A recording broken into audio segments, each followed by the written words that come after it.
All right. Take two, shall we? Can you hear me now? Going once in the chat. Yes! Woohoo! Banner.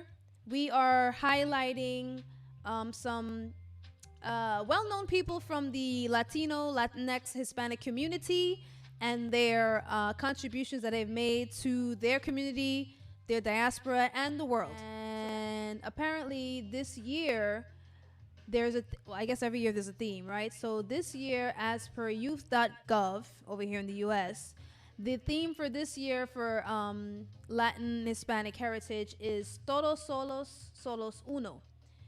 That's in Spanish. The English translation is We Are All, We Are One. Is Mr. Sammy Davis Jr., right? So he was of Afro-Cuban heritage. He was a singer. He was a jack of all trades, really. Singer, actor, comedian, dancer, all of that. Born December 8th, 1925. He passed away May 16th in 1990. He was born in Harlem, New York City. Yes, I'm going to get to that, Keith. He is Cuban. I'm going to get to that in a second. So he was born in Harlem, New York City, son of entertainer and stage performer Sammy Davis Sr., obviously, and Elvira Sanchez, his mom, who was a tap dancer and a stage performer. Now, apparently, in my research, I didn't put in my notes, but I did remember this part. Apparently, in the beginning of his career, like when it really started taking off, he had originally stated that his parents or his family was from Puerto Rico. And the reason he did that was to kind of shield himself or protect himself from the plight rather that was going on in Cuba.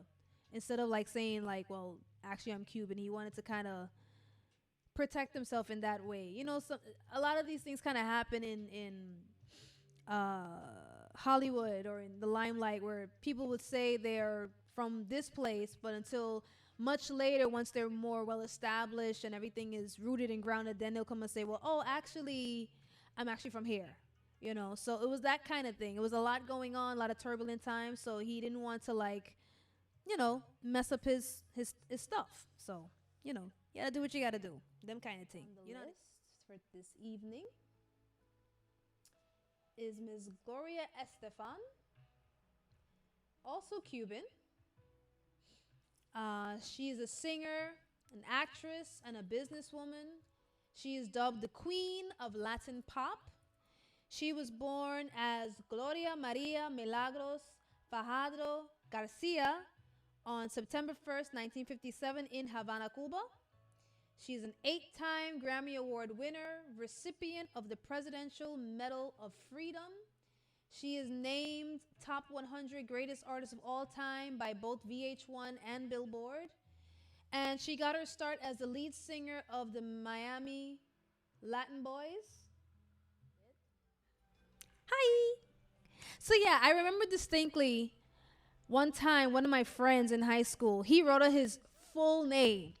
Not just first, last name, his full name with all the last names there. And basically, yes, exactly. They take both their parents' last name, particularly like the heritage from the maternal side, like the mother, the grandmother, and this one and that one and that one. So it just adds on. And it was like 15 names this banner had. It was just like, wait, all them last names are yours? Wow, okay. So yeah, it's definitely a tradition with them, you know. They just keep adding, I guess, to keep the lineage of where they come from. It's quite cool. It's quite fascinating. But you can get lost in them names, though. I ain't gonna lie. You can get lost. But I digress. We're gonna go back to Carolina Herrera, shall we? Yes.